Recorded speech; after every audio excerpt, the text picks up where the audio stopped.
Right. Now, do you know how to use a normal camera, not the old ones, but A normal camera? What does that mean? a camera, what, a On phone the phone? camera? A phone camera? Oh, did I do it? You got those? Oh, mine. Why? Click photos of them. Oh, to take photos of me. Yeah, yeah. I can. Okay. And it's in my selfie mode, so I'll turn it around. Oh, Whereas he looks at it and he's like, I don't know what to do, it just keeps staring at me. Here's a button. Here's a button. What are you gonna do? Hello. I thought I would read, I'm going to start by reading this. Scars Publications does literary magazines, and annually we release a literary review date book. This is the one for 2019. It's got little, you know, if you think it's hot here, you can enjoy all of the ice from Antarctica, which is on the cover of this book. Yeah, because it seemed like the perfect thing of like, you know, it's really hot. It's some cold weather in this. I have one piece in this book, and it's on the week of my baby's birthday, which is the week after yours. Yeah. And I would like to share with you the one poem I have in this book from June. And it is called Your Imaginary Soul Weighs 21 Grams.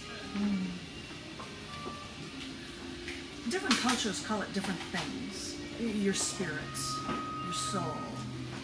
I know that we creatively believe that we are something special that we possess. But this elusive, imaginary creature that lives within us causes much debate. Does it even exist? Is the soul real? So I found it funny that a doctor 100 years ago wanted to measure the weight of a soul. He found people sick, dying, and he weighed them just before they were about to die. And he weighed their corpses right after death. And what do you know? There was a difference in each person. The doctor found that each person was about a quarter-ounce lighter, which is about 21 grams. And this doesn't prove anything, but it makes me wonder, is 21 grams the weight we carry for our soul? Or do some souls carry more from the weight of the world? Is that why we're forced to share our stories, to lift our burden, so our invisible soul won't weigh us down anymore? Whoa. A bunch of different people in here. I believe there's one from Tom Woodruff in here. I don't know what it is, and I don't know. That's how I roll. But yeah, accepted things from the previous year appear in the annual books. So that's that. Because this was a tribute for Brian, I had written 3 things. And this is one of them. All 3 of these Brian poems will appear in the next book that I'll be releasing through Scars Publications. A couple years ago, they started and released 2 books. They're called Pharaoh Memes. You don't know what Pharaoh Memes are because they're not a word. Actually, John Yapko made it up. You can be attracted to somebody's pheromones, and there are memes, so why do we call them Pharaoh Memes? And you could be attracted to my ideas. And the next one's going to be out is all about haiku, Twitterverse, Instagram poetry, and my shot from like my kindergarten class photo is the cover. Oh. She's like, oh wait, I need to take a photo of that. And it's and this is just put on this folder, but it's being done. Yeah, it's a little kid. And they were in the Pharaoh Meme series, and the other 2 books have the photos like this from it. That one will appear on the back cover with my Pharaoh Memes photos. But they were just one of the class photos. Wow. And I took a snapshot of it, and I blew it up on my screen. And it got all pixelated, and I took a picture and I blew it up again, and it pixelated. I'm like, now you don't know what the other kids look, but there are other shots of other students from my class. And that little dress was the dress that I wore for my brother Ed's wedding that my mom made. And my brother Ed is getting married again because his wife's passed away, and blah blah blah. But he's getting married again Labor Day weekend this weekend, so I might be, but I won't be going in a dress that my mom made. I was just gonna say. I don't have that dress. I have dresses my mother married, but I got it from her. But that'd be fun. But anyway. Anywho, but these poems about Brian will be included in them, including this very sad one. Sorry, and it's called Precariously Balanced. The world doesn't understand. I've been wanting to die since I almost died years ago, and I didn't know anyone else felt the way I did. We hold everything in. We put on a facade, and everyone ascribes it to our quirky ways. But we've been dying, and no one sees it. Only when the corpse is discovered does it rattle you for a moment. But the pain doesn't go away. You people take a moment. You grieve, and you think that time heals all wounds.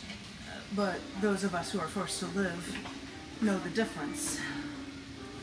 It's a balancing act, and we walk on between life and death. You want to think that life is good, and it can be, but everything that could be terrible is lurking right behind. It's a balancing act. It's a tightrope walk. Some have slipped off. Some only precariously balance. And sad, I'm sorry. There are other ones. But I will lift your spirits with a couple of poems that are, this poem is about poems from this cc&d collection book. It's many things of yours, written chapbooks and whatnot, called On the Edge. Oh, she's like, I must take a picture. Oh, Yeah, that's a good idea. I should see those school. I'm going to read some of these. This poem is about poems. It's from a chapbook. This one is called Quiet for a While. Your incessant screaming is making me go insane. All I want is some rest, and there you go, bothering me again, destroying my peace. And when I finally feel I'm at one with the world, you harass me again. You screech and wail until I can't take it any longer, and I have to use my bare hand and strike you hard to shut you up. You say quiet for a while, but only a day goes by before you do it again, before you set me off again. I swear, if I didn't need you so much in my life, if I thought I could get along without you, if every single morning like this, if I didn't need you to get me through my day, I would get rid of you. I'd kick you to the curb. Because this cycle is killing me. And how many more times will you do this to me before you break down? But I know we do this daily battle before you're reduced to nothing. And I'll just find someone else to give me life again. This is a poem about an alarm clock.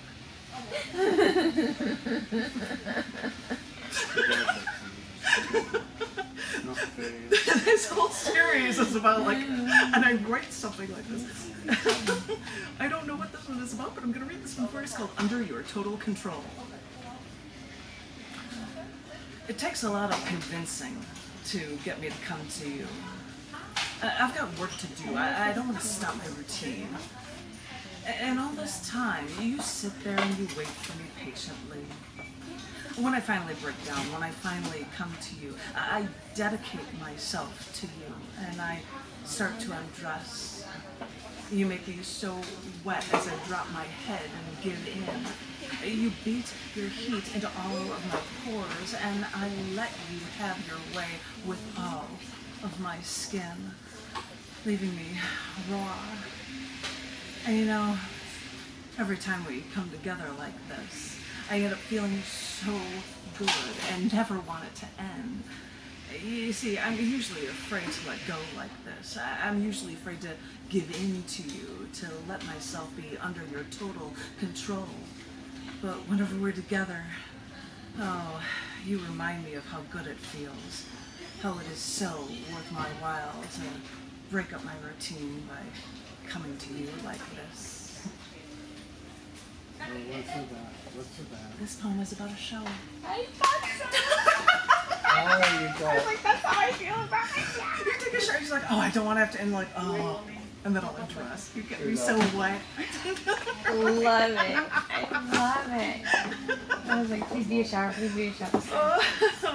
All right, I've got 2 more of this and then I will start.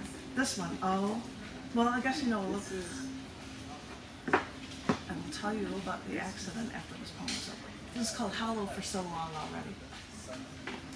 After dealing with the needle for so many years, I was told I could do good and give back to the people. And if they just needed another needle, that takes something out of me. So, trying to see this good Samaritan for once, I offered myself to them 4 times. But they were never satisfied with my identification. You know, I'm giving up something for you, and you are the one that's always putting me through hell for this. I'm used to the needle by now. I've avoided the track marks on my arms. I've shoved the needle into me so many times.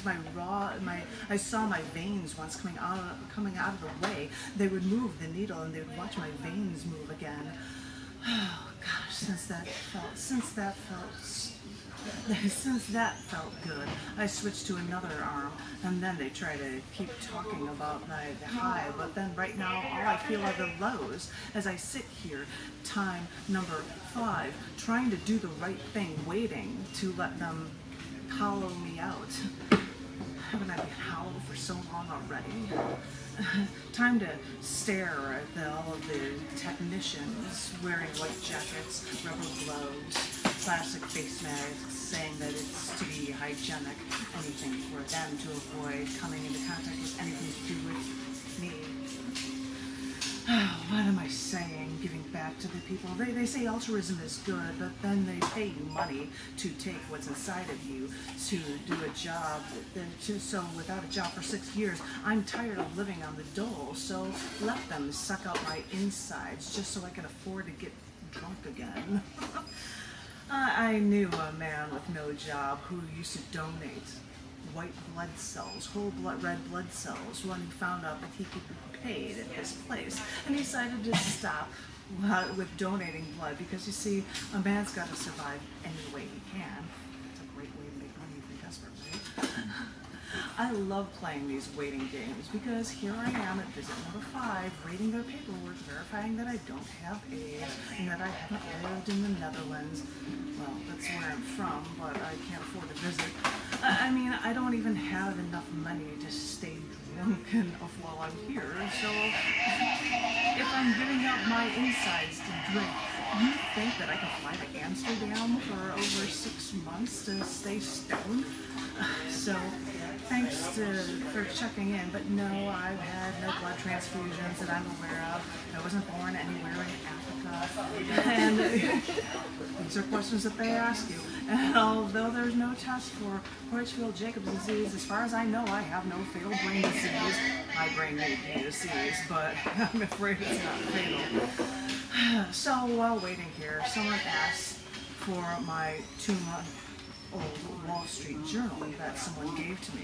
I said sure, because newspapers may be dying, but in the 21st century, but sometimes holding these pages, getting that ink on your fingers, it could be kind of addictive.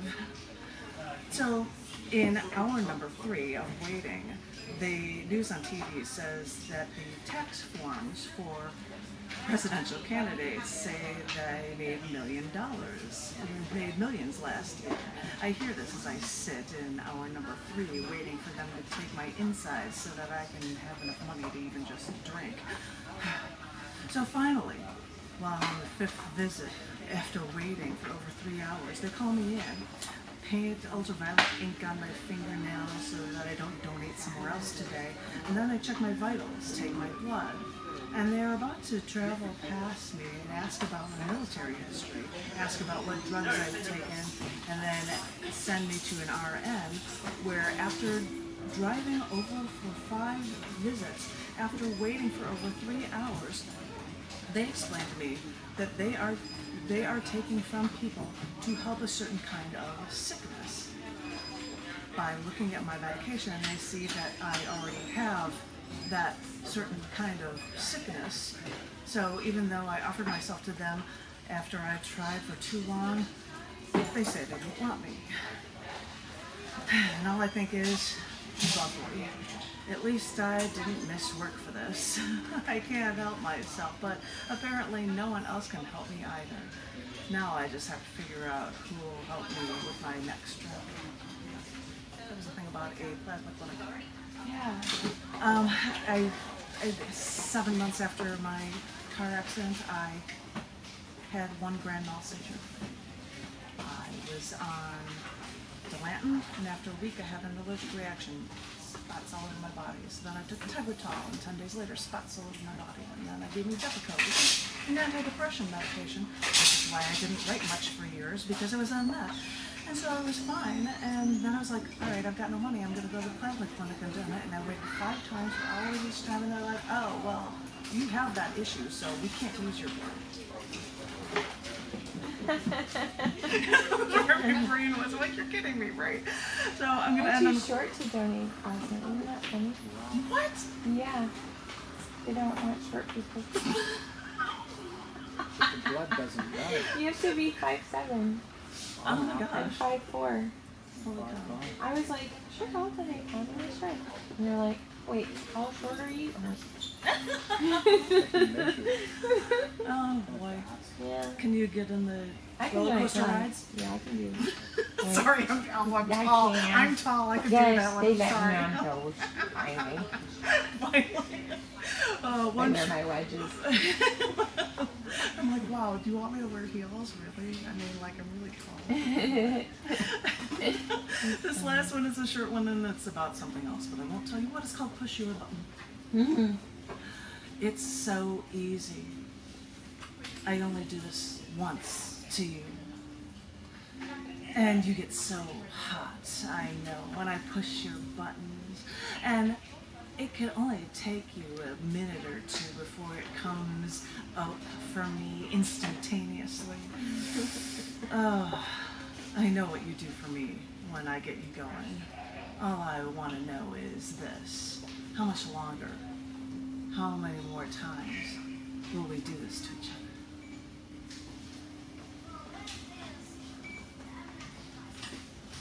The car? Any other guesses? That was a poem about a toaster. I knew it. Exactly! He knew it. Toaster! You should have said Yay! There's a poem about a toaster. There's a poem about series. I write about simple objects, and there you go. I watch Do it. one more tricky one and see if he guesses this Do one. one more tricky one, he Yeah. says. Then I will try. Easy be wise after you went, oh, I knew that. We won the Kentucky Derby. I knew that. This one will be a tough one for Okay. you.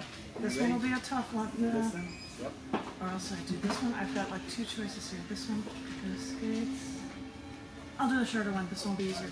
This one is called Good Escape. I sit around here waiting for you. That's all I do, you know, wait for you. When you turn me on, all I want is to make you happy. But you need to take control. You need to let me know what you want from me. What do you want to see in me? Do I have something inside of me to clear your mind of your troubles? I know you must have a lot on your mind, and I hope I'm a good escape for you. I'll be here waiting whenever you need me. Whenever you want a chance to escape again, I'll be here for you. Television, he got it. Oh, it's about a TV. So there you have it. Did he have it? TV. It was a poem about a TV. Okay. I was trying to find simple objects like a toaster, a curling iron, a shower. I don't think I did anything about a car.